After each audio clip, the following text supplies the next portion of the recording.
Jump జినాలు ఎందుకు చూస్తున్నాం కొత్తగా తెలంగాణలో అంతకుముందు కూడా జరిగినాయి కానీ ఇప్పుడు వెరైటీగా డిఫరెంట్గా కనిపిస్తుంది. బీఆర్ఎస్ నుంచి ఎమ్మెల్యేలు, సీనియర్ నేతలు కేశవరావు లాంటి వాళ్ళు, కడియం శ్రీహర్ లాంటి వాళ్ళు వీళ్ళంతా జాయిన్ అవుతున్నారు. చెప్తూ కొన్ని రీజన్స్ కూడా చెప్తున్నారు. అది మనం ఇంకా లోతుగా డిస్కస్ చేద్దాం.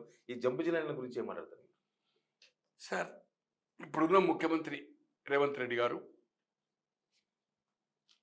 పిసిసి అధ్యక్షుడు ఉండి ఎన్నికల ముందు వర్కింగ్ ప్రెసిడెంట్గా ఉండి తర్వాత పిసిసి ప్రెసిడెంట్ అయ్యాడు. తర్వాత వీళ్ళనే నానా బూతులు తిట్టాడు. సన్యాసులు, వెధవలు, కాంగ్రెస్ ఏదైతుందో పదవులు అనుభవించి పిసిసి అధ్యక్షులై, మంత్రులై, వర్కింగ్ కమిటీ మెంబర్ అయి కేశవరావు గారిని, డి శ్రీనివాస్ గారిని ఎవరిని వదిలిపెట్టలే. మారిన వాళ్ళని రాళ్ళ బట్టి కొట్టాడని చెప్పి నేను వచ్చినాక ఆ సభల్లో ఎవరైతే మారినో ఖమ్మంలో కానీ వాడరాని భాష మాట్లాడాడు. ఎవరైతే కాంగ్రెస్ నుంచి అంతకుముందు 12 మంది చేరారో ఆ టర్మ్లో, ఏది 19 to 23, 18 to 23 అంతకుముందు వదిలిపెట్టాడు. సో అటువంటి రేవంత్ రెడ్డి గారు ఏ మాత్రము డోకా లేదు ఈ ప్రభుత్వానికి. నియర్ ఫ్యూచర్లో కూడా 5 ఏళ్ళు ఖచ్చితంగా ఉంటుంది. మంచిగా పరిపాలిస్తే, హానెస్ట్గా ఉంటే, గతంలో వేసిన స్కాండల్స్ అన్ని బయటకు తీస్తున్నారు ఒకటొకటి. అంటే కాంక్రీట్గా ఒకటేసారి మీద పడక దౌర్జన్యం చేసి పట్టుకొచ్చి కాకుండా ప్లాన్గా కాంక్రీట్గా గ్రౌండ్స్ తోటి తయారు చేస్తూ ల్యాండ్ ఇష్యూలు కానీ, ఫోన్ ట్యాపింగ్ కానీ, ఆల్ ఇష్యూస్ బ్రహ్మాండంగా ఒక పేరు వచ్చింది. దాన్ని ఈ ఆయారాం గయారాంలు, భూములు కబ్జా చేసిన వాళ్ళు, అక్రమాలు చేసిన వాళ్ళు, శ్మశానం కబ్జా చేసిన వాళ్ళు, పార్కులు కబ్జా చేసిన వాళ్ళు, జర్నలిస్ట్ కానీ పార్కు కబ్జా చేశాడు కేశవరావు, శ్మశానం కబ్జా చేశాడు, అక్రమంగా మియాపూర్ భూమిలో మన సరెండర్ చేశాడు కేశవరావు. మన రాజశేఖర్ మన ఈయన చంద్రశేఖర్ గారి పీరియడ్లో నాకు తెలియకుండా జరిగిందని చెప్పి చేశాడు. ఇప్పుడు కమాండ్ రోడ్లో ఉన్న 2 ఇండ్లు అక్రమాలు. ఇప్పుడు కేకేఎల్ ఉన్న ఇల్లు అక్రమం పక్కా 100% ఒకటి యాక్షన్ తీసుకుని ఒక డాక్టర్, 2 డాక్టర్ దంపతులు కర్నూలు, అది అమ్మడానికి అమ్మకుండా చేసి దాంట్లో కొంత జాగ కలుపుకొని, ఏది మీదికి మెట్లు పోవడానికి ఆయనకు ఫ్రీ ప్లేస్ లేకుండే ఫస్ట్ ఫ్లోర్కు, అక్రమం కనుక అపార్ట్మెంట్లు కట్టలే. అంత కాస్ట్లీ అంటే ఎందుకు అక్కడ ఇంతకాలం కట్టలేదు? ఇట్ ఈస్ నాట్ రెగ్యులర్ చేయరు. ఇప్పుడు ఏమన్నా మరి కేసీఆర్ గారు చేశారేమో, దాని గురించి చిన్నగా తెలుసు సార్ నాకు. తో దాన్ని కూడా జరుపుకున్నాడు. వాళ్ళు అమ్మడానికి ఎవరన్నా ఇక్కడ బ్రోకర్స్ వచ్చి కర్నూలులో ఉంటారు పాపం దంపతులు, వస్తే నానాయాగి వీళ్ళ కుటుంబ సభ్యులు వాళ్ళు ఎవరిని రానియడం లేదు, చంపేస్తామని చెప్పడం. చివరకు నిన్న పొద్దున్న 9:30కి నేను ఒక ఛానల్కి ఇవ్వడానికి ఎవరో చెప్పారు కార్ షెడ్ చేసింది దాంట్లో, వాళ్ళ ల్యాండ్లో, ఈయన ల్యాండ్ కాదు. అక్కడ ఇంకొక పక్క అక్రమ బంగ్లా ఉంది, దాంట్లో పెట్టుకోవచ్చు కదా కార్లు. తో కార్ షెడ్ వేశాడు. ఇప్పుడు మీ కెమెరామని చెప్పానండి, ఆ దంపతులతో మాట్లాడిస్తాను నేను, కర్నూలు దంపతులతో. చివరకు వాళ్ళు ఏదైతుందో బ్యాంకులో లోన్ తీసుకున్నారు దాంతో. అంటే సేఫ్ ఉంటుంది కదా, ఇక బ్యాంకులో లోన్ తీసుకున్నారు. అంటే ఇటువంటి దౌర్జన్యం కబ్జా కదా sir. Journalist colony number 1 Nagarjuna circle దగ్గర ఉంది కదా, ఆంధ్రజ్యోతి పాదాంధ్రజ్యోతి పక్క పార్కులో మడికలు కట్టాడు, కమర్షియల్ ₹1,00,000 సంపాదిస్తున్నాడు. శ్మశానము ఇటు శ్మశానం యువతల్లి కూడా శ్మశాన ప్లేస్లో దాన్ని గోడ జరిపి పెట్టాడు కాంప్లెక్స్. సగం అమ్మిండి అనుకోండి, ఒక కాంట్రాక్ట్లో ఎరికి ఏదైతుందో లాస్ అయితే ఆ ఫర్నిచర్ షాప్ కిరాయి ఉన్నాయని కొనుక్కున్నాడు. ఇతను నేను వర్కింగ్ కమిటీ మెంబర్ అంటాడు. ఈయనెవరే వర్కింగ్ కమిటీ మెంబరు?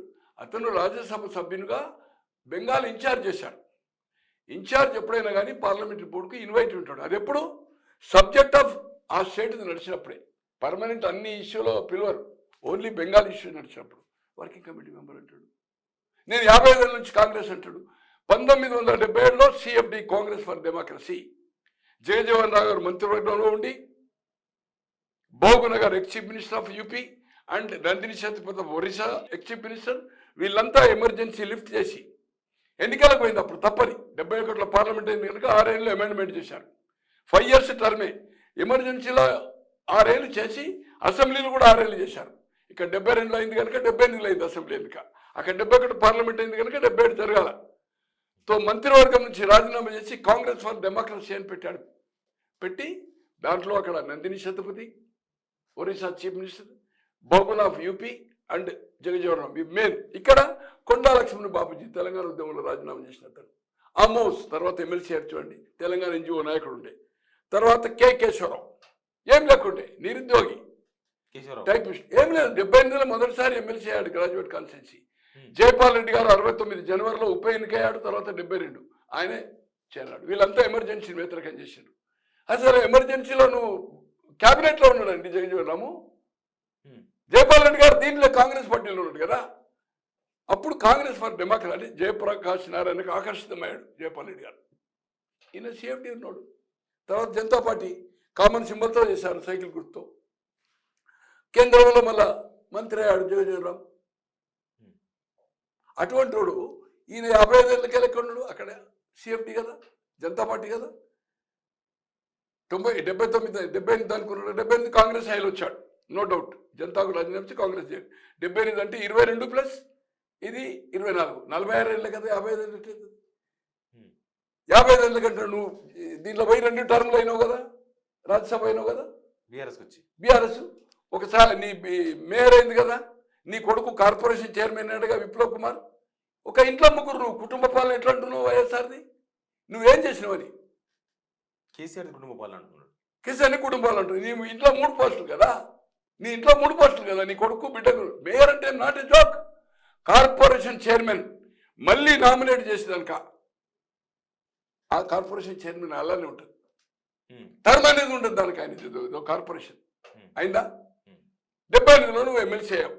ఎమ్మెల్సీ అయితేనే 80లో చెన్నారెడ్డి దిగిపోయిన తర్వాత కౌన్సిల్ వైస్ చైర్మన్. అంతకంటే ముందే council vice chairman, chairman vice chairman ఉంటుంది కదా సార్. ఇప్పుడు సుఖేందర్ రెడ్డి గారు ఇంకా వైస్ చైర్మన్. అలాగే అంజయ్ క్యాబినెట్లో మంత్రి అయ్యావు, అంజయ్ గారి క్యాబినెట్లో. తర్వాత భాస్కర్ రెడ్డి గారి క్యాబినెట్లో అయినావు. 84 వరకు నీ టర్మ్ ఎమ్మెల్సీ. 83లో డిపాజిట్ పోయింది కదా, కాంగ్రెస్ టికెట్ ఇచ్చింది కదా నీకు.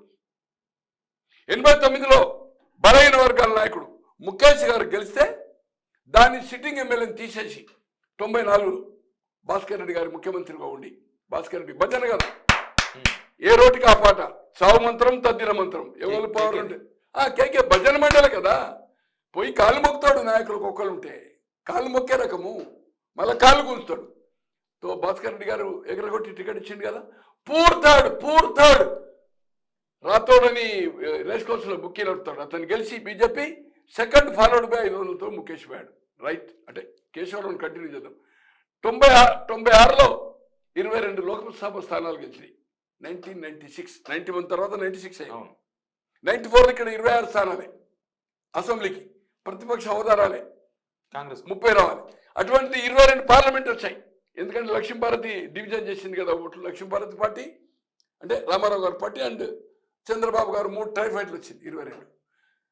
ఆత్మచరణ్ రెడ్డి ఒక ఎన్ఆర్ఐ, నీతి పరుడు, నిజాయితీ పరుడు, రాజకీయాల్లో సేవాభావం కోసం వచ్చాడు.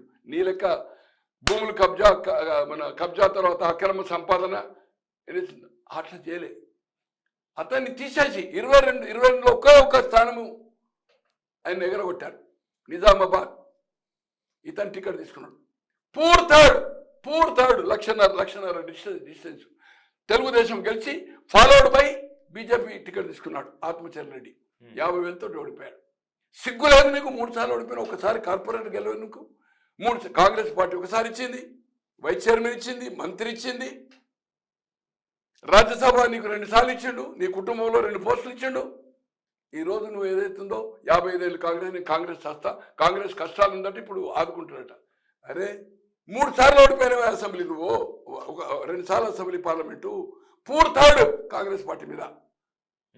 బ్లాక్ మెయిలర్ స్టేట్మెంట్ ఇవ్వడము, మళ్ళా లాలూచి కావడం, దాన్ని బ్లాక్ మెయిల్ కదా లబ్ధి కోసము. పేపర్ టైగర్ ఒక డైలీ న్యూస్ అని నడిపాడు. ఈరోజు జర్నలిస్ట్ ఖాళీలో అయితే జర్నలిస్ట్గా నెంబర్ 1 అది. అందులో site plot number 1 road side వచ్చింది. ఇప్పుడు కమర్షియల్ పార్క్ అప్ చేసాడు. సిగ్గు లేదు నీకు? మానం లేదు? ఒక జర్నలిస్ట్ అయింది, ఆర్థికం కూడా పర్లేదు, అక్కడ కబ్జా అయిండు. ఇంకా ఏదైతుందో అక్రమాలు ఏదైతుందో 100 కోట్ల ఆస్తులు నువ్వు రాయించుకున్నావు. ఈ రోజు ఏదైతుందో కేశవరావు ఆయనకు నైతిక విలువలు ఉంటే అవసరమైతే రాజీనామా కాదు, రాజీనామా చేయి. నేను ఒక 6 నెలల్లో రాజీనామా చేశాను. పార్టీ మార్పు లేదు. జనవరి 6కి ఎన్నికయ్యాను 83 ఎన్టీ రామారావు గారి ఎలక్షన్లో మేనకా గాంధీ అభ్యర్థిగా. 4గురిలో నేను కొన్ని. జూలై 27కి రాజీనామా చేశాను. కరెక్ట్గా 21 రోజులు 6 నెలలు 21 రోజులు నైతిక విలువల కోసం ఇచ్చిన మాట ప్రకారం నీతో డిఫర్ అయితే మేనకంతో డిఫర్ అయితే నేను రాజీనామా చేస్తాను, రాజీనామా చేశాను. ఇన్ని పోస్టులు అనుభవించవు. కమాన్, రాజీనామా చేయి.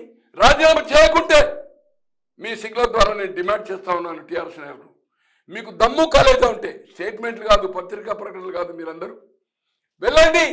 7 రాజ్యసభలో 2 కాంగ్రెస్ ఉన్నాయి. మొన్ననే ఎన్నికయ్యాడు రవి యాదవ్ను రేణుకా చౌదరి, 5గురు ఉన్నారు. 5గురులో ఈయన ఒకడు క్రాస్ అయిందంటే లోకసభకు రాజ్యసభకు డిఫరెన్స్ ఉంది. వైస్ ప్రెసిడెంట్ దానికి చైర్మన్ ఉంటాడు.